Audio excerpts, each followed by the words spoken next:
이제 시간이 되었으므로 우리의 마음과 정성과 뜻을 다하여 살아계신 하나님을 예배하도록 하겠습니다. 우리의 신앙을 다 함께 고백하도록 하겠습니다.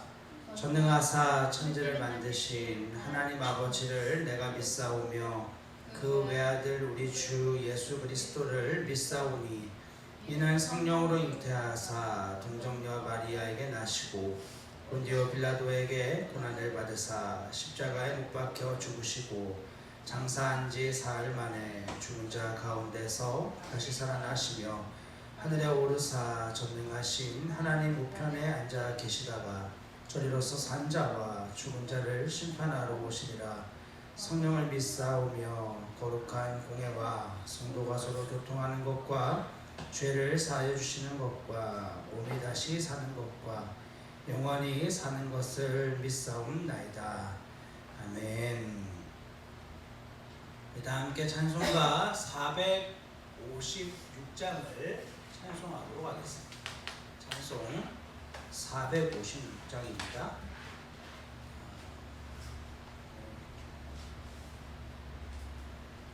우리 이마유 어린이가 이쪽에 핸드폰에 있는 선을 좀 뺐다가 이렇게 한번 띄워줄까요? 끝에 있는 거.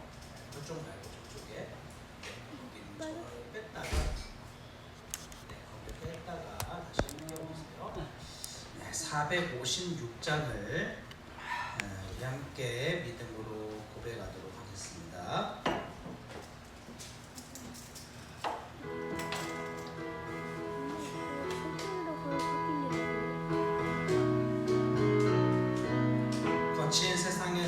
거친 세상에서 실패하거든 그 손 못 자국만 쳐라. 모든 일 하다가 힘을 얻으리 그 손 못 자국만 쳐라. 그 손 못 자국만 쳐라. 그 손 못 자국만 쳐라. 주가 널 지키며 인도하시리. 그 손 못 자국만 쳐라. 내가 어둠 속을 걸어갈 때에 그 손 못 자국만 쳐라. 주가 참 평안을 주시니 그 손 못 자국만 쳐라. 그 손 못 자국만 쳐라. 그 손 못 자국만 쳐라. 주가 널 지키며 인도하시니 그 손 못 자국만 쳐. 내가 부활의 주 따라가려면 그 손 못 자국만 쳐라. 내가 주 안에서 길이 살리라. 그 손 못 자국만 쳐라. 못 자국만 쳐라. 그 손 못 자국만 쳐라. 주가 널 지키며 인도하시리. 그 손 못 자국만 쳐라. 너의 죄악의 짐 무거울 때에 그 손 못 자국만 쳐라. 마음 문 열고서 주를 모셔라. 그 손 못 자국만 쳐라. 그 손 못 자국만 쳐라. 그 손 못 자국만 쳐라.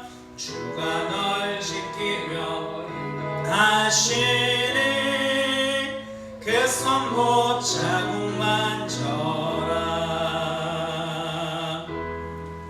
아멘. 한 장 더 찬송하도록 하겠습니다. 찬송가 488장 488장을 함께 찬송하도록 하겠습니다.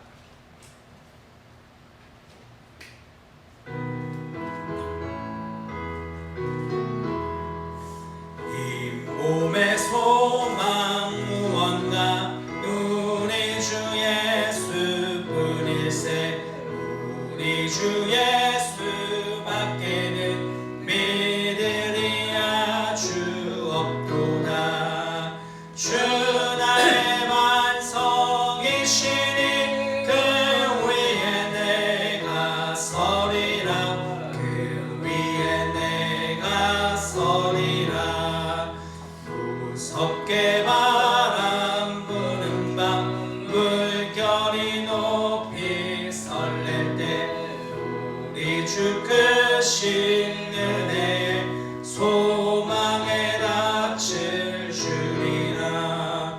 주 나의 반석이시니 그 위에 내가 서리라.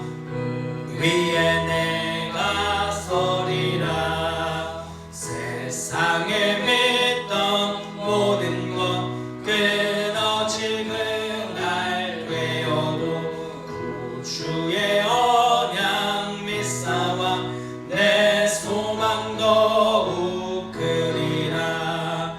주 나의 반석이시니 그 위에 내가 서리라. 그 위에 내가 서리라.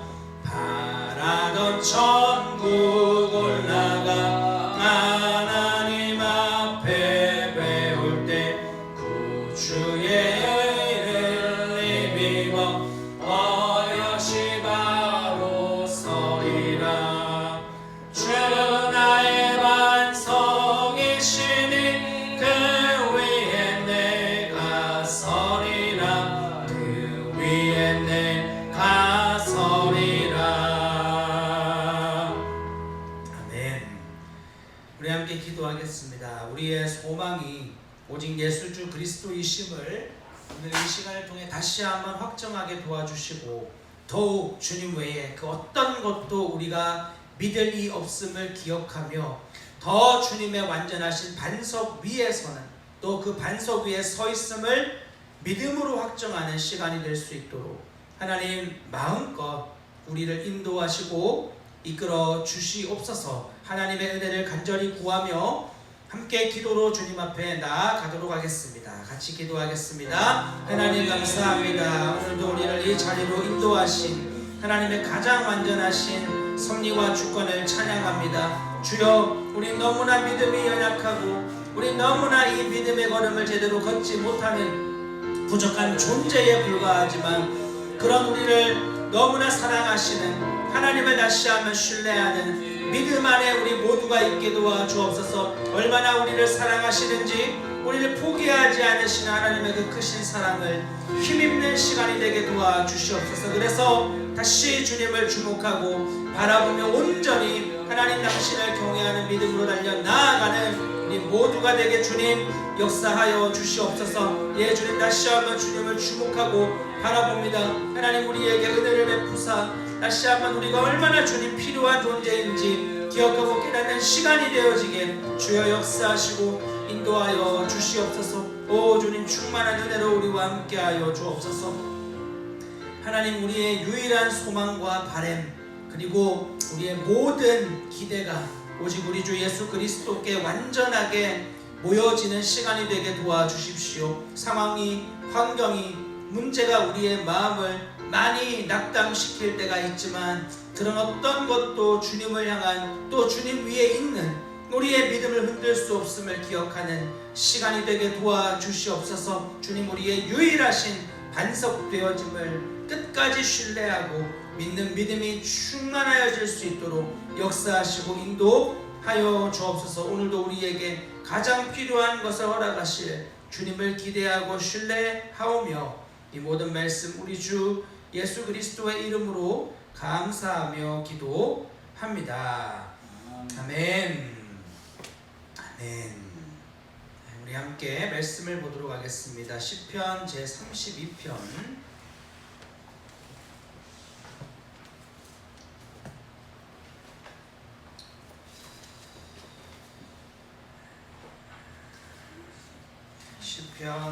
32편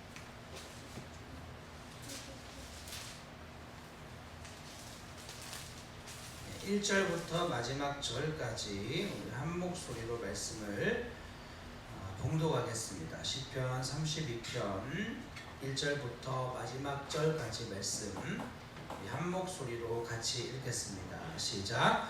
허물의 사함을 받고 자신의 죄가 가려진 자는 복이 있도다. 마음에 간사함이 없고 여호와께 정죄를 당하지 아니하는 자는 복이 있도다. 내가 입을 열지 아니할 때 종일 신음함으로 내 뼈가 쇠하였도다. 주의 손이 주야로 나를 누르시오니 내 진액이 빠져서 여름 가뭄의 마름같이 되었나이다. 내가 이르기를 내 허물을 여호와께 자복하리라 하고 주께 내 죄를 아뢰고 내 죄악을 숨기지 아니하였더니 곧 주께서 내 죄악을 사하셨나이다. 이로 말미암아 모든 경건한 자는 주를 만날 기회를 얻어서 주께 기도할지라. 진실로 홍수가 범람할지라도 그에게 미치지 못하리이다. 주는 나의 은신처시오니 환난에서 나를 보호하시고 구원의 노래로 나를 두르시리이다. 내가 내 갈 길을 가르쳐 보이고 너를 주목하여 훈계하리로다. 너희는 무지한 말이나 노새같이 되지 말지어다. 그것들은 제갈과 굴레로 단속하지 아니하면 너희에게 가까이 가지 아니하리로다. 악인에게는 많은 슬픔이 있으나 여호와를 신뢰하는 자에게는 인자하심이 두루리로다. 너희 의인들아 여호와를 기뻐하며 즐거워할지어다. 마음이 정직한 너희들아 다 즐거이 외칠지어다. 아멘. 아멘. 네. 화면이 연결이 안 되는 관계로 우리 네, 또 말씀을 읽고 나니까 연결이 되네요. 네, 그러면 우리 오늘 그리스도 중심적 예배,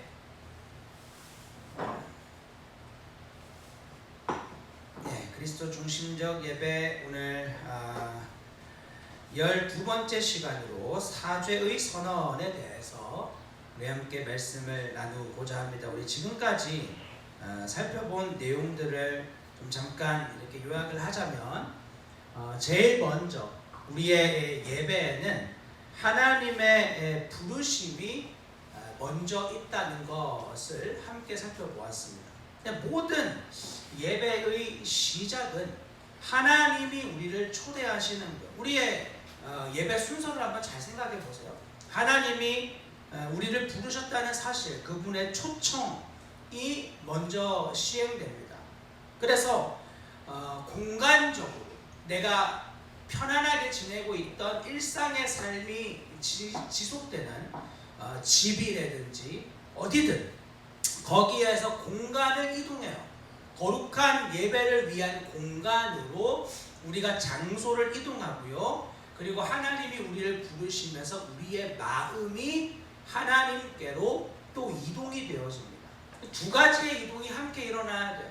공간의 이동과 마음의 이동. 사실 가정에서 예배를 드리는 건 참 쉽지가 않습니다. 왜냐하면 내가 눈에 보이는 것들이 너무 많아서 그래요. 그래서 우리에게는 공간의 이동이 필요합니다. 그래서 예배를 잘 하기 위해서인 거죠.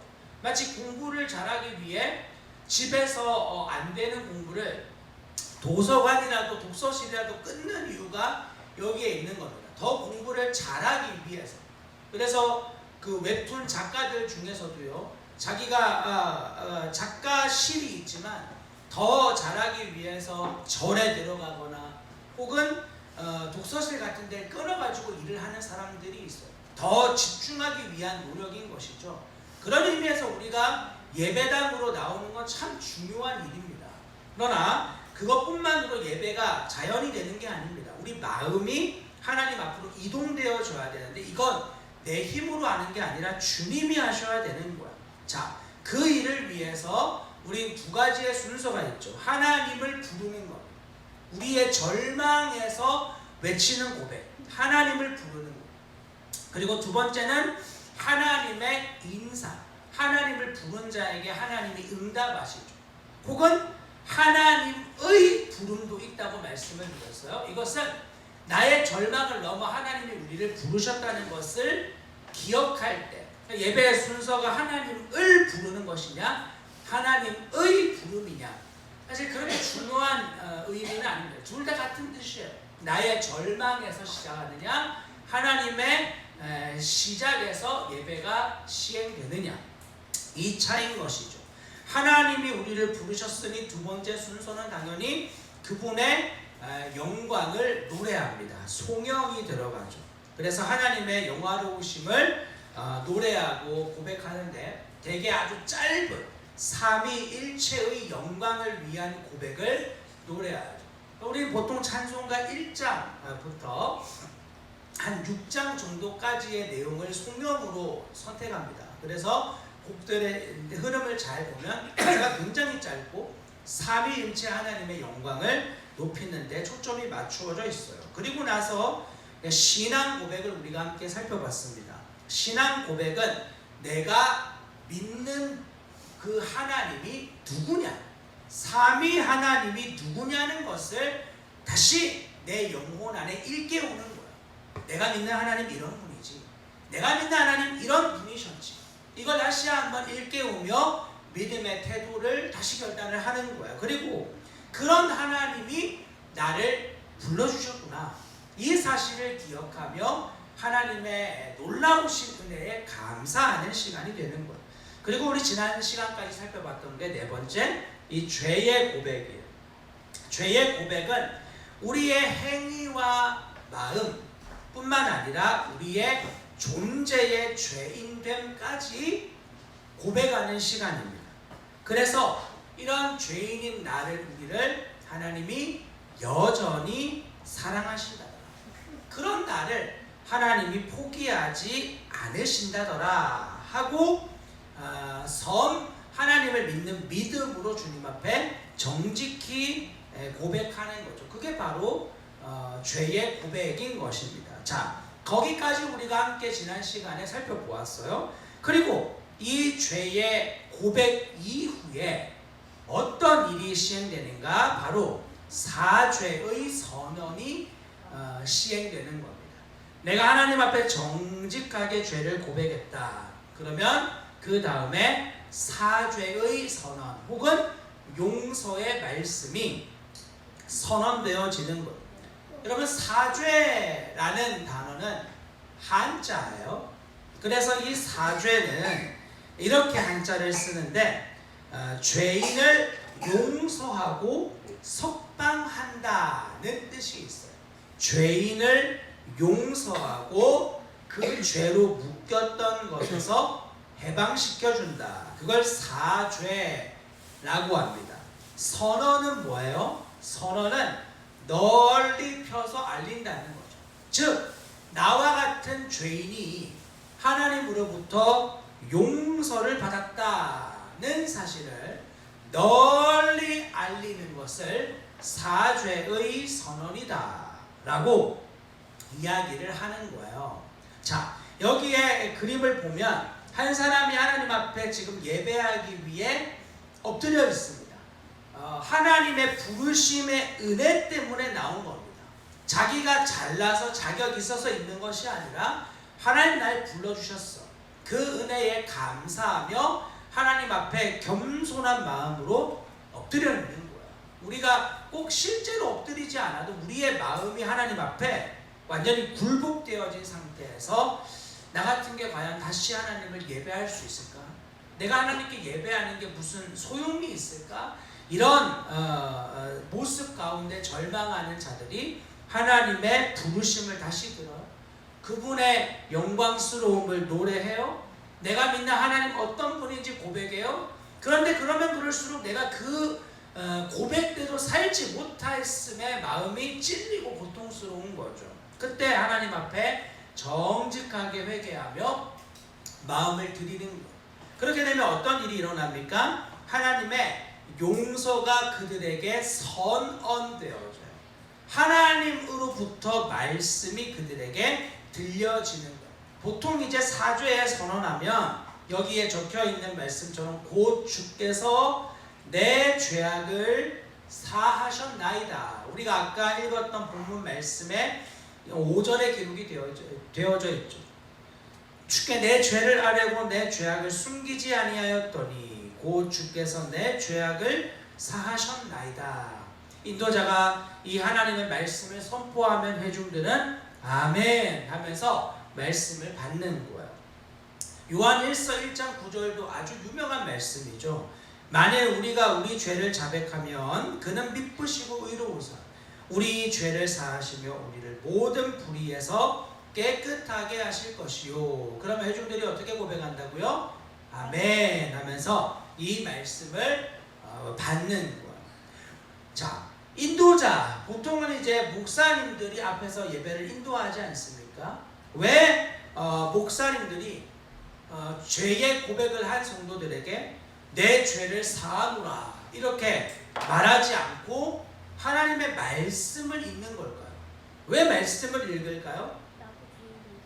네, 죄의 용서는 하나님의 약속을 근거로 하는 것이기 때문이에요. 하나님의 약속을 근거로 하는 것이 사죄의 선언, 죄의 용서인 것입니다. 그러니까 목사는, 앞에 인도자는 절대로 자기의 말로 내 죄를 사하노라, 여러분의 죄를 사합니다, 그럴 수 없어요. 왜냐하면 자신에게는 용서의 권위가 없기 때문이죠. 오직 말씀을 그대로 선포할 뿐이에요. 하나님의 권위로 죄 용서받았음을 인도자는 선언을 하는 것이지 자기가 그것을 시행할 능력을 가지고 있는 게 아니란 말이죠. 아무리 대단한 목사라 할지라도 누구도 죄를 용서할 권리가 없어요. 오직 하나님이 하셔야 되는 거예요. 그러므로 목회자, 인도자는 자기의 말로 죄를 사한다 하는 것이 아니라 하나님의 권위로, 하나님의 능력으로 그 죄가 용서받는다라고 하며 믿음의 지체들에게 하나님의 말씀을 선포해야 되는 것입니다. 자, 다 이해되셨나요? 그러면 한번 넘어가 보겠습니다. 우리는 이런 일들을 매주마다 합니다. 매주마다 나의 죄를 고백하고요, 하나님의 용서의 선언을 또 매주 듣습니다. 그리고 또 주중에도 우리는 나의 죄에 대해서 하나님께 정직하게 회개를 하죠. 근데 우리 안에 이런 질문이 들 때가 있는 거예요. 자, 여기 이 사람 보세요. 과거, 현재, 미래의 죄를 예수님이 다 용서하셨는데 왜 매주마다 죄를 고백하는 거지? 이런 생각이 들 수 있잖아요. 어차피 주님이 용서하시는데 왜 자꾸 죄를 고백해야 되지? 아니, 예수님을 내가 못 믿어서 그런 거 아닌가? 예수님을 내가 진짜 잘 믿으면 더 이상 내가 이런 죄 때문에 하나님 용서해 주세요, 그런 말 할 필요가 없을 것 같은데 왜 자꾸 용서해 달라고 주님께 매주마다 이런 기도를 해야 되는 거지? 생각이 드는 거예요. 여러분, 그런 생각 해본 적 있지 않으십니까? 그래서 요 내용을 한번 보면은요, 자, 몇 가지 한번 적어왔어. 왜 그럴까? 자, 요쪽에, 자, X, 여기,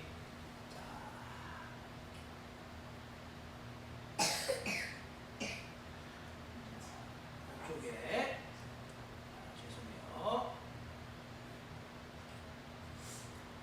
자, 보십시다. 자, 여기 보시면 나의 과거의 죄가 분명히 용서를 받았어요. 예수님 만나서 이전의 죄는 용서받았어요. 그런데 현재, 미래, 지금과 나중의 죄는 내가 아직 용서를 못 받았으니까 그래서 회개를 해야지 용서를 받는 거구나, 아직 하나님이 그건 용서 안 해주셨구나 라고 생각을 하는 사람들이 있어요. 그래서 내가 회개를 해야 되는 것이다, 회개해야 된다라고 하니까 나름대로 사람들이 생각을 해보는 거예요. 예수님이 나의 옛날의 죄는 용서하셨지만 지금의 죄는 용서 안 하셨고 나중의 죄는 용서를 안 하셨으니까 내가 회개해야, 그래, 네 회개 듣고 내가 용서해 주마, 이렇게 하는 것이죠. 자, 그러면 이제 무슨 문제가 생겨요? 만약에 그러면 내가 진짜 회개를 정말 다 했나? 자, 천국 가기 직전에, 이제 늙어서 천국 가기 직전에 나의 삶을 돌아봐요. 돌아보는데 내가 이제 다 했다 생각하고 천국 앞에 딱 갔더니 그 앞에 천사가 불칼로 나를 딱 막으면서 아니 너 이런 죄는 회개 안 했고 너 이런 죄도 회개 안 했네, 너 이거 회개 안 했으니까 지옥, 이렇게 하면 어떡해요? 큰일 나죠. 그러니까 내가 만약에 현재와 미래의 죄를 제대로 회개하지 않은 것 때문에 죄를 회개해야 된다 해야 되는 것이다 라고 말하면 사실상 누구도 우리는 천국에 갈 수 없어요. 자, 오늘 내가 지은 죄를 생각해 볼까요? 큰 거 말고 내가 마음으로 지었던 죄가 일일이 다 생각나는 사람이 있습니까? 거의 없을 겁니다. 이렇게 다 잊어버리는, 망각하는 거죠. 그럼 그건 다 어떻게 해요? 그것 때문에 다 지옥에 가면 어떡합니까? 아무도 구원을 받을 수가 없어요. 분명히 예수님 우리의 과거와 현재와 미래의 죄들을 다 용서하셨어요. 자, 두 번째 볼까요? 과거의 죄는 믿음으로 용서받았는데 현재, 지금과 미래, 나중의 죄는 회개해야 구원받는 거구나. 이전에는 믿음으로 구원을 받았어. 믿음으로 용서받았어. 예수님이 다 용서해 주셨대. 근데 그 다음부터는 회개를 해야 용서해 주시는 거니까 그래서 회개를 해야 되는 거구나 라고 생각하는 사람들도 있어요. 그것은 일종의 행위 구원이죠. 회개 안 하면 구원 못 받는다. 그렇지 않습니다. 아까 말했던 1번과 비슷해. 모든 죄를 나는 다 회개할 수 없어요.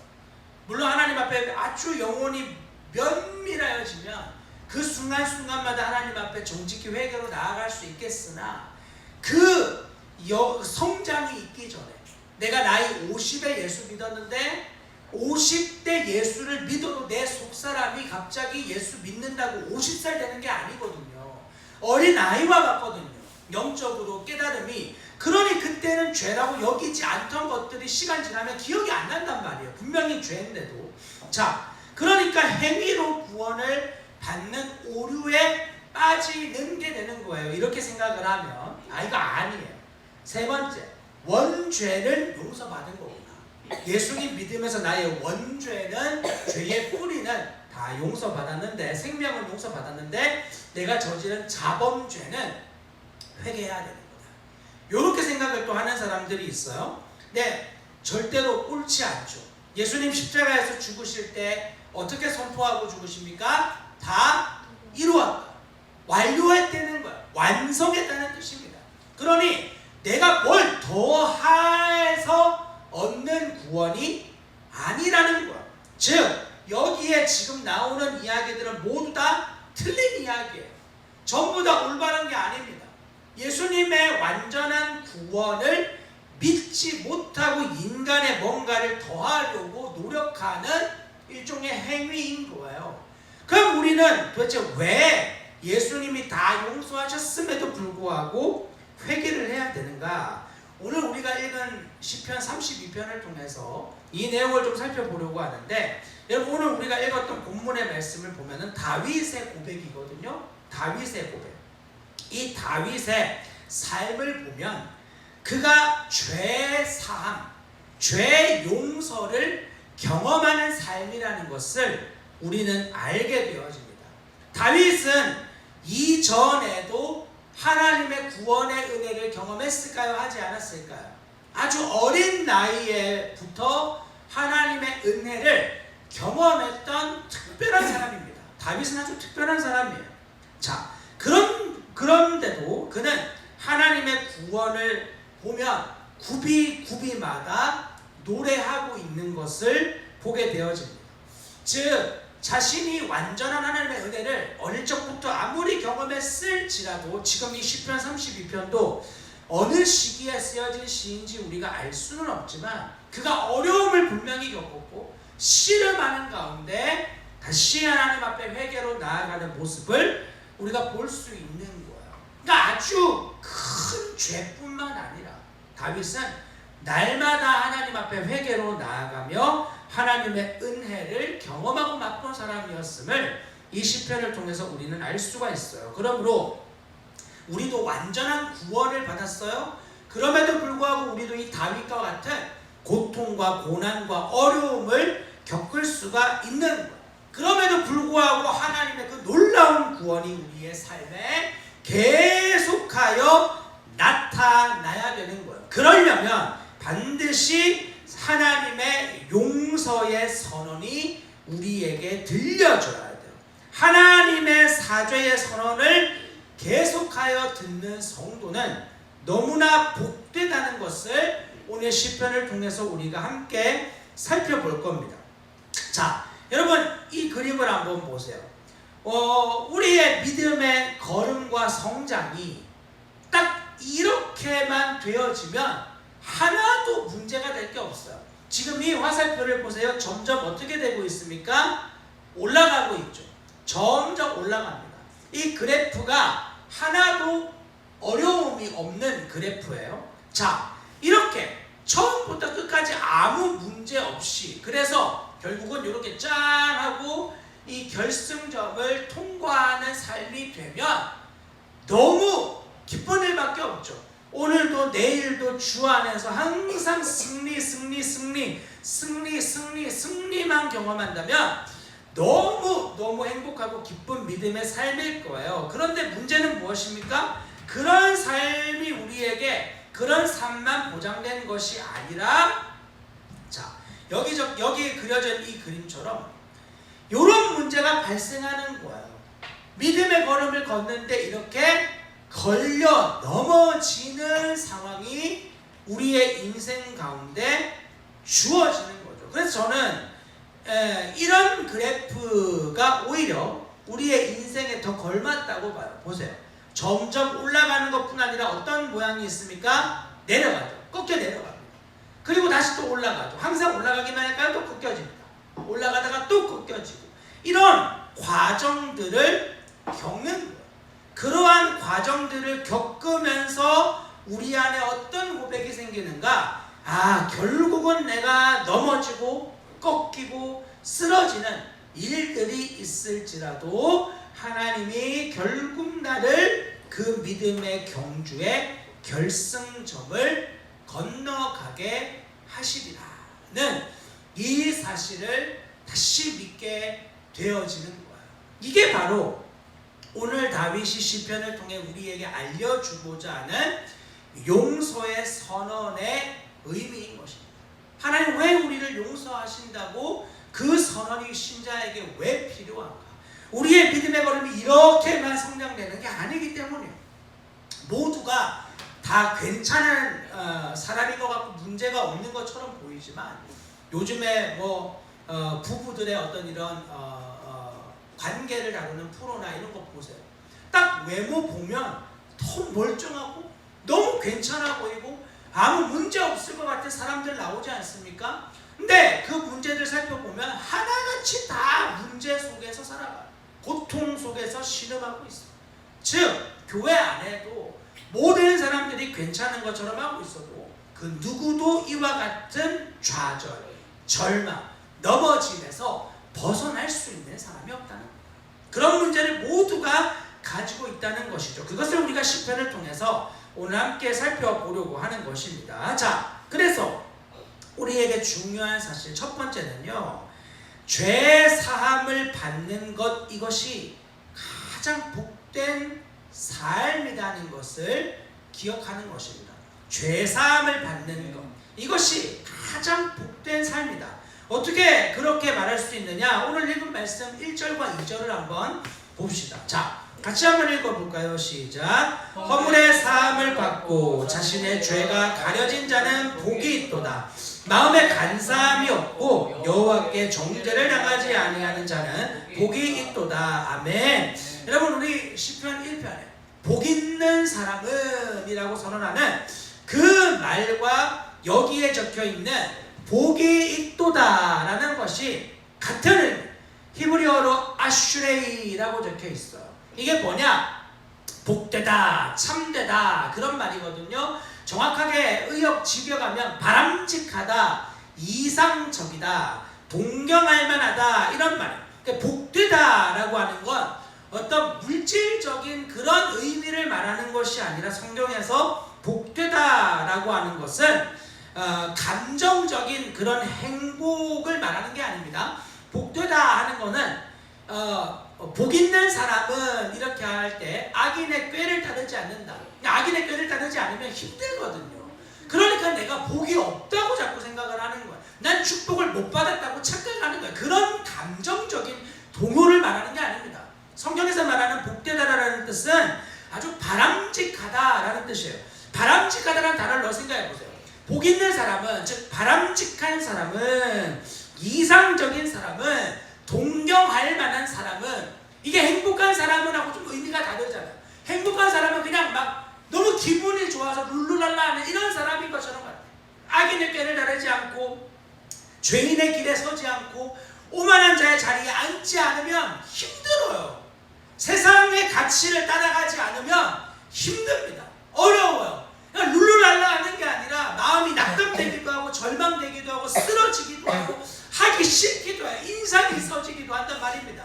그러면 나는 복을 못 받았나? 나는 하나님의 복된 인생 사는 게 아닌가? 이런 생각이 밀려 들어오지만 성경이 말하는 복되다, 복 있는 사람, 그런 뜻이 아니에요.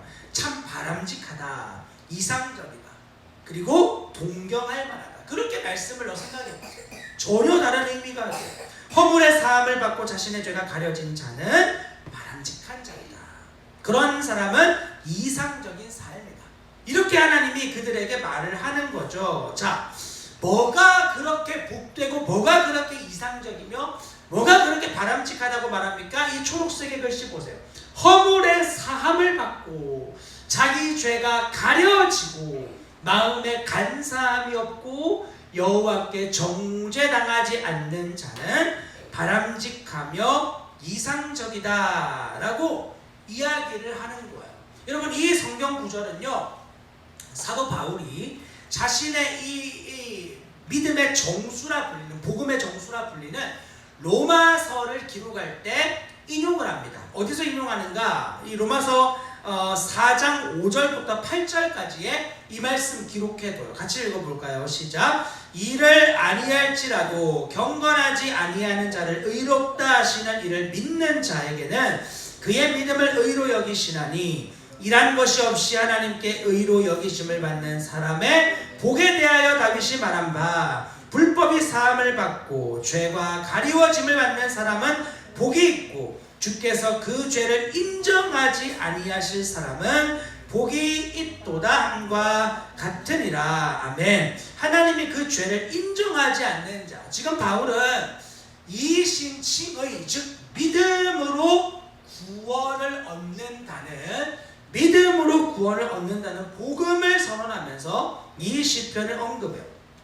믿음으로 죄 사함을 받는 자가 복이 있다, 이 말이에요.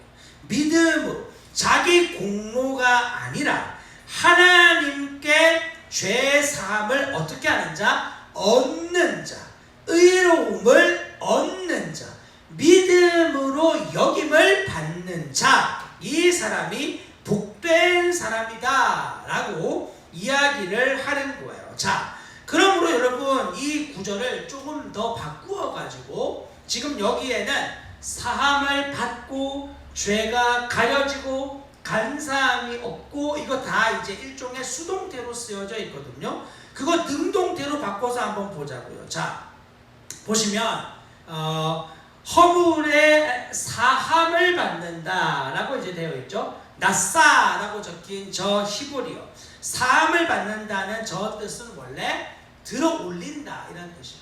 높이 쳐들다 이런 뜻을 가지고 있어요. 그러니까 하나님이 죄의 무게로 완전히 짓눌려져 버린 나의 죄와 허물을 그분이 잡아 들어 올려주시는 자,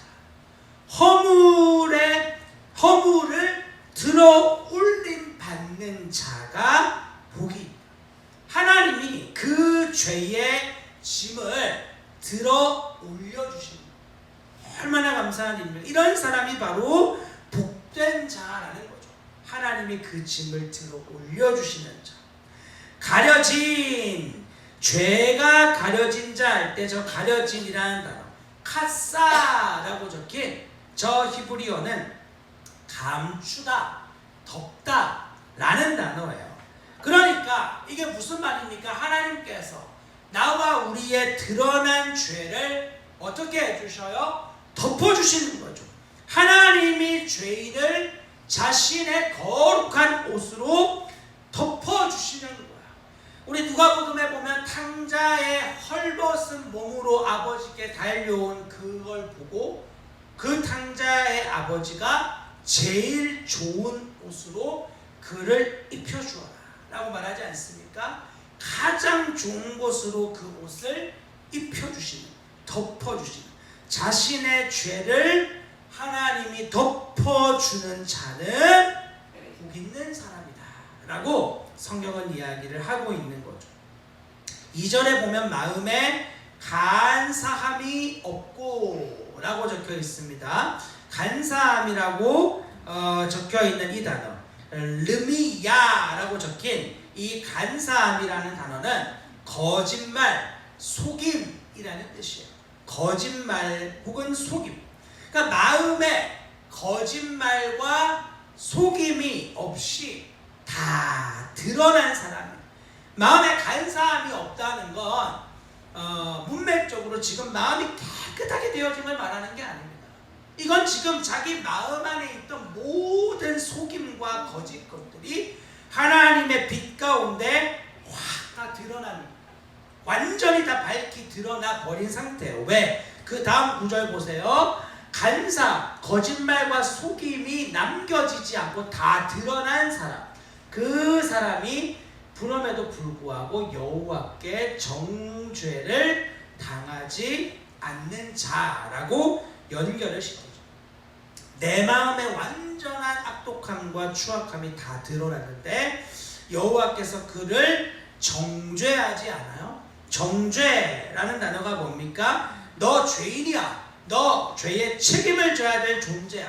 너 곧 죄야. 이러면서 완전히 죄의 책임을 우리에게 짊어지게 만드는 그런 일을 당하지 않는 사람, 우리의 말로 바꾸면 죄의 결과를 직접 당하지 않는 사람이 복이 있다, 이렇게 말할 수 있는 거죠. 자, 로마서의 이 구절을 보세요.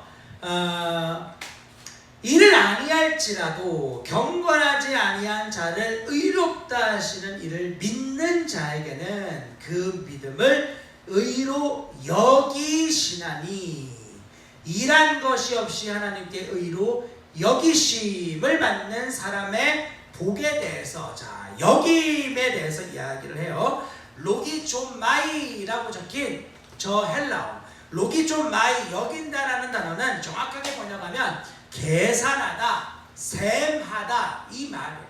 즉 하나님 앞에서 지금 자기가 어떤 자예요? 경건하지 아니한 자예요. 그런 자신을 향해서 뭐라 그럽니까? 하나님을 믿는 자에게는 더 이상 경건하지 않다는 계산을 하지 않겠다.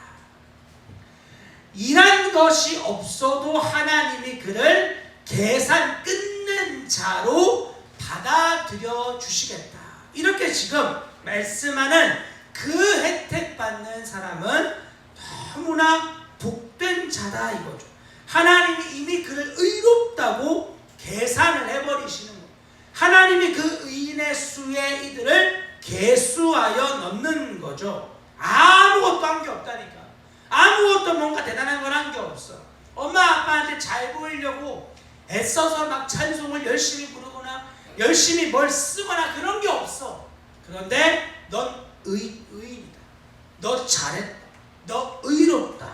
라고 하며 그 하나님을 믿는 믿음으로 그 혜택의 자리에 참여시킴을 받는 사람이 복되다라고 이야기를 하는 거죠. 자, 여러분, 이렇게 하나님 앞에 정죄를 당하지 않는 사람, 하나님 앞에 아무런 정죄를 당하지 않는 사람이 바로 성경이 말하는 복 있는 사람이다 라고 성경이 말하는 거예요. 복 있는 사람. 자, 여러분, 그러면 우리 생각해 봅시다. 이 사람이 한 것은 아무것도 없어요. 오직 하나님이 다 하신 것을 소위 당한 것밖에 없어요. 하나님이 그의 죄를 덮어주셨고, 하나님이 그 무거운 짐을 들어주셨고, 하나님이 죄가 없다고 여겨주셨고, 하나님이 그의 마음에 악한 것들 꽁꽁 숨기고 있는 것까지 다 드러내어 주신, 오직 그가 한 일이라곤 그 하나님을 믿은 것밖에 없어요.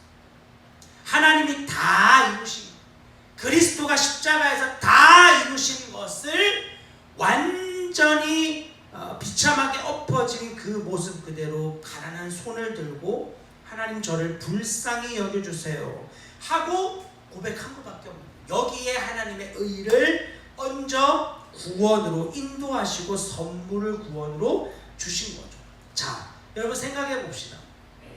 나의 수치를 대신 짊어져 주신, 내가 이걸 짊어지고 있으면 완전히 바다 끝까지 가라앉을 수밖에 없는데, 사마리아 여인 생각해 보세요.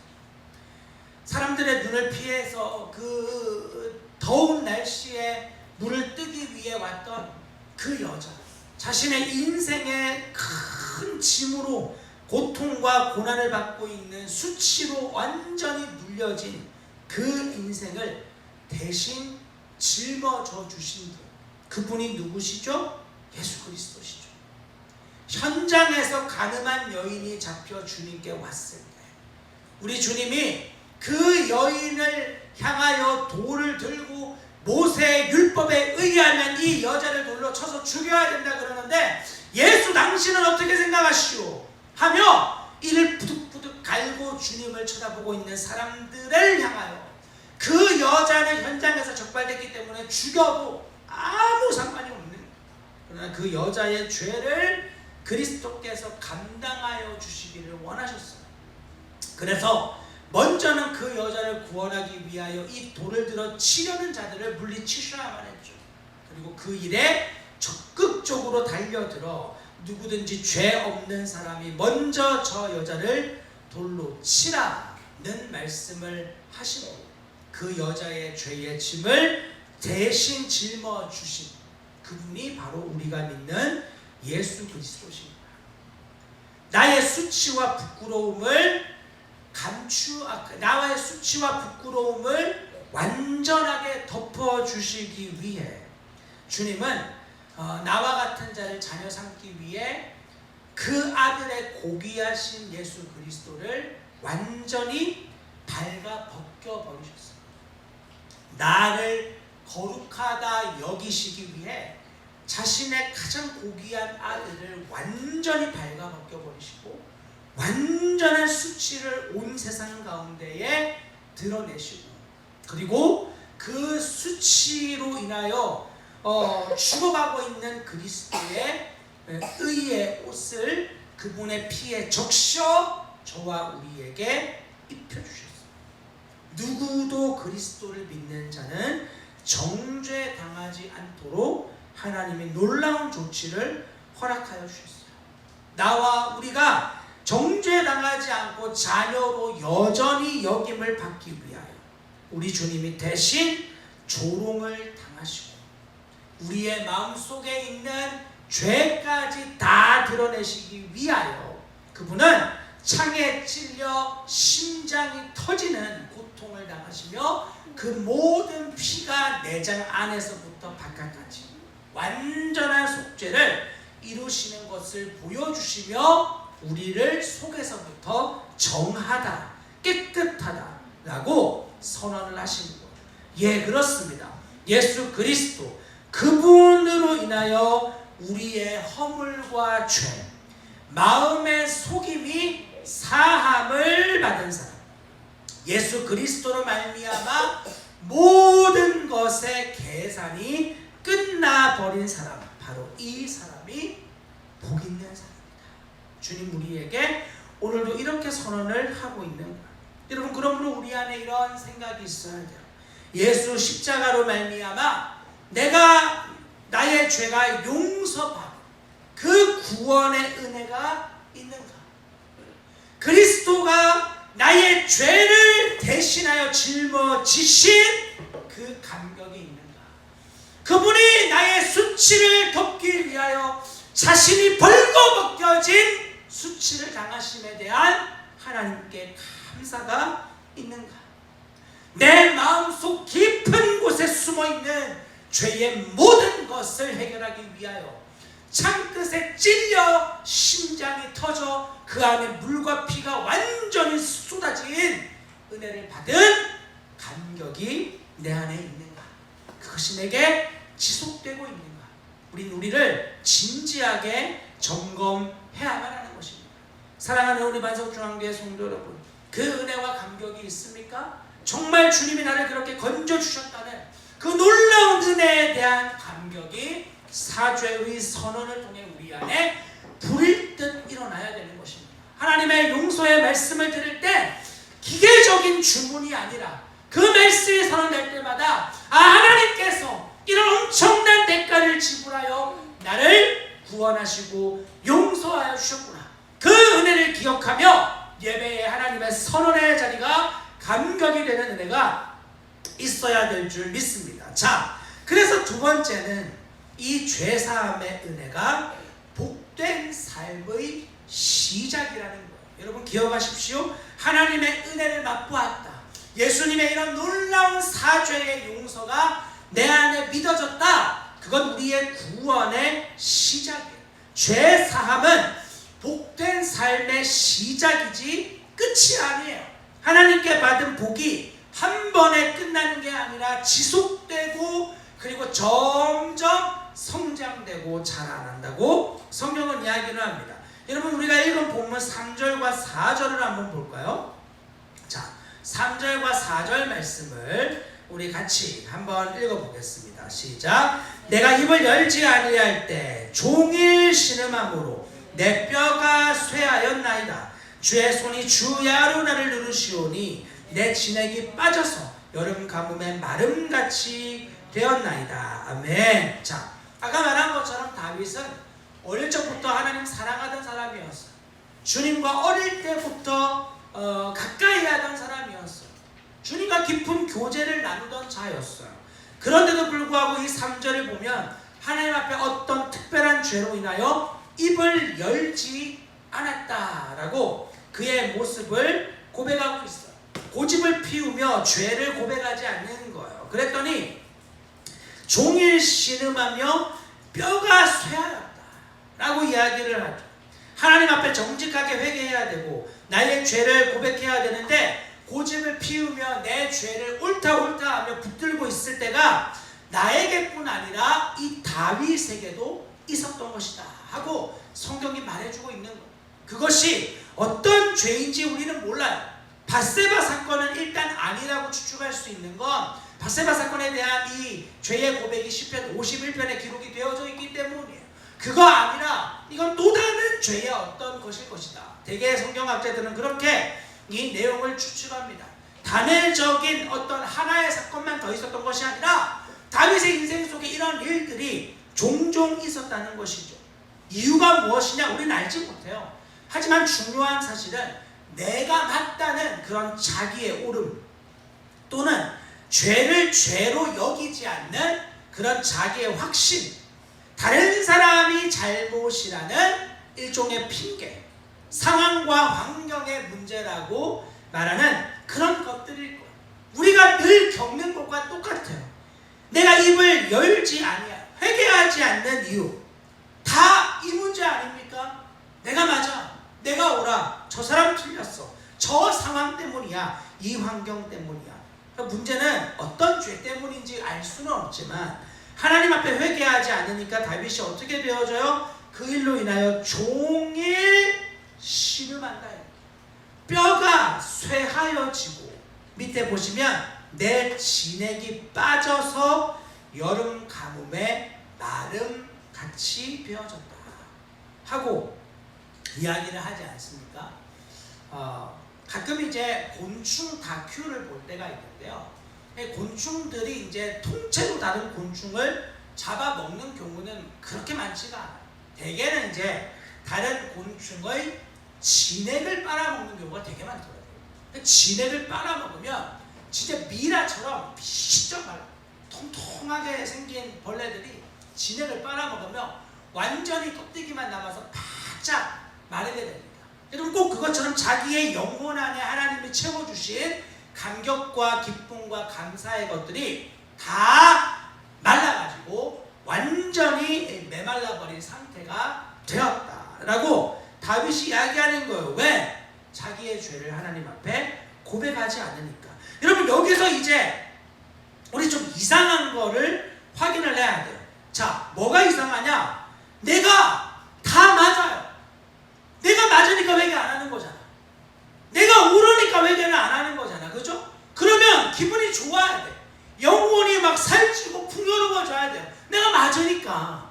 근데 어째요? 내가 맞다고 여기면 여길수록 마음이 고통스러워, 괴로워, 힘들고 마음에 하나님이 주신 기쁨이 마치 모래알 빠져나가듯이 내 안에만 빠져나가서 영혼이 빗장 마르는 것 같은 이런 일들을 경험하게 되죠. 왜 그런가? 우리 안에 계신 성령님이 우리를 가만두지 않는 거야. 빌립보서 2장에 보시면 성령의 근심이 나를 가만두지 않고 계속하여 하나님의 소원을 나를 통하여 이루시도록 우리를 인도한다고 성경이 말해주고 있어요. 자, 빌립보서 2장 13, 14절 같이 읽습니다. 13, 14절 시작. 너희 안에 행하시는 이는 하나님이시니 자기의 기쁘신 뜻을 위하여 너희에게 소원을 두고 행하게 하시나니 모든 일을 원망과 시비가 없이 하라. 아멘, 아멘. 자, 예수님 생명된 사람의 특징이 있다면 자기 확신이 있는데 동시에 성령의 감동이 공존해. 그래서 바울은 내 안에 나 거룩한 믿음으로 살고 싶은 나도 있지만 죄로 이끄는 나도 공존한다고 이야기를 하는 게 바로 이 내용입니다. 두 자아가 있는 것이 아니라 이 어떤 사건 앞에 하나님께로 나아가야 된다고 아는 나와 그 방향을 원하지 않는 이 충돌이 있는 것을 말해주는 거죠. 여러분, 성경이 하나님을 향하여 어떻게 말합니까? 우리 안에 너희 안에 행하시는 분이 하나님이시다. 너희 안에 하나님 계신다 이거예요. 그리고 어떤 걸 행하시냐? 하나님 자기의 기쁘신 뜻을 위해 너희에게 소원을 두고 행하게 하신다. 우리 안에 거룩한 소망을 두게 하신다는 거예요. 하나님의 소원을 우리 마음에 불어넣어 주시는 거예요. 문제는 하나님의 소원과 내 원함이 충돌되어져. 14절에 모든 일을 원망과 시비가 없이 해라. 즉 내 마음은요 원망과 시비로 나아간다 이 말이에요. 우리의 본성은 항상 내 울음을 붙들기 때문에 원망과 시비로 나갈 수밖에 없어요. 그러나 나의 반대편 주님이 하시는 일이 뭐예요? 우리 마음 안에 주님의 소원을 자꾸 줘요. 주님의 소원은 뭐예요? 원망과 시비가 아니라 사랑과 용서와 연합이죠.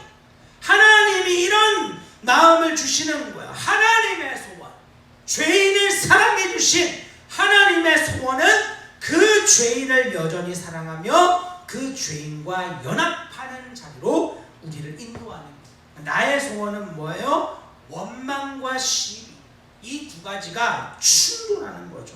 그런데 문제는 주님이 나보다 더 세다는 거야.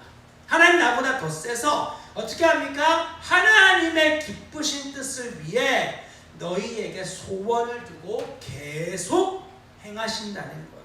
그러니 다윗이 지금 어떤 죄인지는 모르지만 그 죄로 인하여 그 마음이 지금 여름 가뭄의 마름처럼 됐다는 거예요. 왜? 하나님의 손이 주야로 자기를 눌러대는 거예요.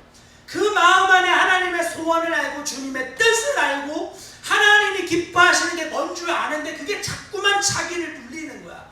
죄된 자기를 계속 눌러요. 너 그런 식으로 반응하면 안 된다. 너 계속 원망하면 안 된다. 너 계속 그렇게 시비 걸면 안 된다. 너 계속 그렇게 다툼을 일으키면 안 된다. 계속 마음을 눌러서 나는 그렇게 하고 싶은데 못하게 하니까 고통스럽고 죽고 싶은 거야.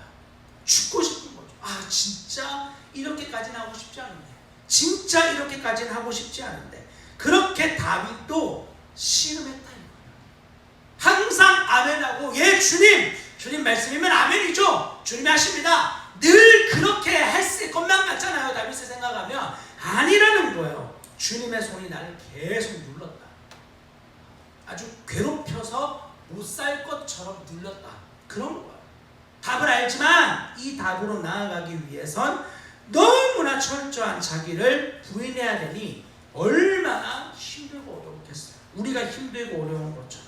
자, 그런데 어떤 일이 일어납니까? 이런 다윗조차도 우리와 같은 믿음의 치열한 싸움을 싸워냈는데 하나님의 은혜가 없을 때는 다윗조차도 빌립보서의 말씀에 의하면 원망과 시비, 불평과 불만, 상황과 환경을 핑계대는 그런 모습으로 반응했던 거예요.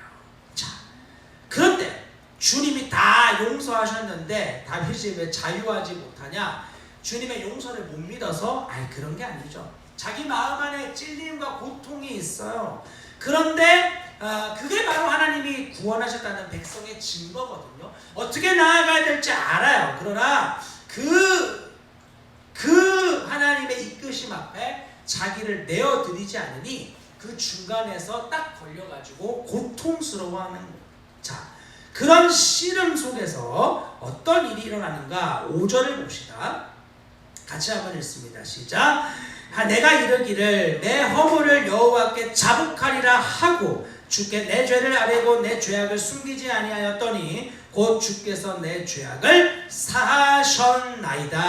아멘. 여러분, 여기 사하셨나이다 이 단어에다가 동그라미를 치고 아까 우리 1절과 2절에 복이 있다라는 그 단어와 동그라미를 엮어보세요. 같은 단어예요. 아슈레이라고 적힌 같은 단어. 그러니까 주께서 내 죄를 사하셨다. 죄송해요. 사하셨다. 아슈레이가 아니고 아까 전에 저기 2절 뭐예요? 여기 1절에 죄가 가려진, 죄송해요. 가려진과 5절에 사하셨다가 같은 카사라는 단어를 쓰고 있어요. 그러니까 덮어주셨다는 거예요. 주께서 내 죄를 덮어주셨나이다. 이렇게 하나님이 당신의 백성들에게 일을 하는 거예요. 중요한 핵심은 하나님 앞에 다윗이 결국은 자기의 죄를 고백했다는 거예요. 하나님이 그를 가만 내버려 두지 않으셨어요. 계속 눌리고 계속 마음의 충돌을 일으키고 계속 씨름하게 하고 내가 원하는 뜻은 이것이야. 내가 원하는 뜻은 이것이야. 내가 원하는 행동은 이런 행동이야. 쉬지 않고 고통스럽게 그의 영혼에 일하시니까 결국은 다윗이 버티다 안 돼서 어떻게 해요? 하나님 앞에 자기의 죄를 고백했다 이거예요. 쉽게 한 거 아닙니다. 아주 힘들게 씨름하고 고백했는데 어떤 일이 일어나요? 곧 주께서 내 죄를 사하셨나이다. 네, 하자마자 곧 여기에 표시합니다. 곧 고백을 하자마자 내 마음에 막혀있던 바로 그것이 쫙 하고 내려가는 놀라운 은혜를 경험하게 되었다. 다시 하나님의 놀라운 복을 경험하게 되었다라고 이야기를 하는 거예요. 다윗은 어떻게 이것을 고백했습니까? 하나님의 복음을 믿은 거예요. 하나님의 영원한 용서를 믿었던 겁니다. 그랬기 때문에 다윗은 이 절망적인 상황과 씨름 속에서도 자기의 죄를 숨기지 않고 고백하는 대로 결국은 나갈 수 있게 된 거예요. 그러나 여러분 기억하셔야 합니다. 쉽게 한 거 아닙니다. 야, 복음 알고 믿음 있는데 왜 그 자리로 안 나가? 다윗도 그렇게 쉽게 나가지 못했어요. 야, 믿음이 없네. 누가 다윗한테 믿음 없다고 말할 수 있어요? 누가 다윗에게 복음을 모른다고 할 수 있어요? 그런 문제가 아닙니다. 다 알지만 영혼 안에 큰 고통의 씨름이 그렇게 만만한 것이 아니라는 것을 우리에게 알려주는 거예요. 저와 여러분들에게 위로가 있길 바랍니다. 다윗도 치열한 씨름을 경험했어요. 항상 믿음만 쓰면서 달려가는 줄 알았는데 아니었구나. 그러나 놀라운 사실은 하나님이 결국은 그가 회개로 나아갈 수 있도록 포기하지 않고 인도하여 주셨구나. 그러므로 여러분 결론적으로 죄 용서는요 신자의 삶의 시작에만 필요한 거 아닙니다. 예수를 믿었는데 뭘 또다시 회개하나 그런 소리는 성경적으로 올바르지 않습니다. 진짜 회개했다. 하나님이 나를 용서해 주셨다. 그 사실을 믿는 사람은 날마다 더욱 상황과 문제와 환경과 싸움 앞에서 하나님 앞에 담대하게 나아가게 됩니다. 그리고 씨름하고 또 씨름하고 씨름하지만 결국은 하나님 앞에 엎어지게 됩니다. 주님은 그러한 자에게 너의 죄와 허물과 간사함을 내가 다 덮고 드러낼 것이고 없앨 것이고 정죄하지 않을 것이다 하시는 놀라운 현재적 구원을 감격을 누리며 살게 되는 거예요. 그러므로 우리 사랑하는 반석중앙교회 성도 여러분, 날마다 주님 앞에 회개로 나아가는 것은 부끄러운 일이 아닙니다. 잘못된 믿음 아닙니다. 진짜 주님을 사랑한다면 이 씨름 앞에서 더욱 회개로 나아가기를 간구해야 됩니다. 더 주님을 찾는 자가 되어줘야 합니다. 우리 사랑하는 반석중앙교회 성도들 모두가 씨름하고 있는 문제, 고민하고 있는 문제, 치열하게 부딪히고 있는 문제 앞에서 주님 저를 이겨주시고 결국 주님의 승리하심을 경험하고 맛보는 하나님 백성 될 수 있게 은혜를 베풀어 주시옵소서. 간구하는 우리 모두가 될 수 있기를 주님의 이름으로 축원합니다. 기도하겠습니다. 우리 함께 같이 기도합시다. 여러분, 하나님이 당신의 기쁘신 뜻을 위하여 우리에게 소원을 두고 행하신대요. 그러므로 하나님이 행하시는 소원에 걸림이 되는 원망과 시비를 없애라. 분열과 분란으로 나아가는 것들을 없애라. 너의 소원을 붙들려 하지 말고 하나님의 소원을 붙들기를 힘써라. 지금은 씨름하고 있지만 너 반드시 내가 그 승리와 영광을 줄 거야. 약속하시는 하나님의 약속 경험하는 우리의 삶이 되게 해달라고. 그래서 더욱 하나님 앞에 진지한 회개로 우리의 삶의 모든 부분을 내어드려 하나님의 더 큰 영광을 경험하는 자들이 되게 하여 달라고 하나님 앞에 우리의 삶을 좀 올려드리며 기도로 나아가도록 하겠습니다. 함께 같이 기도하겠습니다. 하나님 감사합니다. 주님, 오늘 우리를 다시 한번 이 예배 자리에 인도하시고 하나님 당신의 그 영광스러운 복음의 크기와 너비를 다시 한번 기억하게 해주시니 너무나 감사합니다. 네, 하나님, 그렇습니다. 우리가 믿음의 걸음을 걷고 주님을 따라간다 하지만 날마다 그 믿음을 승리로 걸어가지 못할 때가 너무 많고 넘어지는 순간들이 일어날 때도 너무나 많이 있습니다. 그럼에도 불구하고 하나님 당신께서, 주님께서 우리의 마음 안에 선한 일들을 이루신다, 우리 안에 선한 소원을 이루신다 약속하시어 주셨으니 그 약속을 믿는 믿음으로 날마다 주님 앞에 담대히 나아가는 자들이 되어지게 도와주시옵소서. 오 주님, 내 안에 충돌이 일어날 때가 너무나 많지만 하나님 주님이 반드시 우리의 충돌을 승리로 바꾸어내실 것을 믿습니다. 주여, 나의 오름 때문에 원망과 시비가, 분란과 불평이 일어나는 일들이 일어나지 않게 하여 주시고 우리를 통하여 완전한 연합, 완전한 사랑이 충만하게 나타나는 주님 백성들이 되어질 수 있도록 하나님 우리의 인생을 더욱 인도하시고 이끌어 주시기를 간절히 구합니다. 오 주님, 이렇게 하나님 앞에 날마다 매 순간 회개하는 자를 통하여 더 깊은 크고 넓은 영광으로 나아가는 하나님 안경 누리는 우리 모두가 되어질 수 있도록 주여 역사하여 주시옵소서.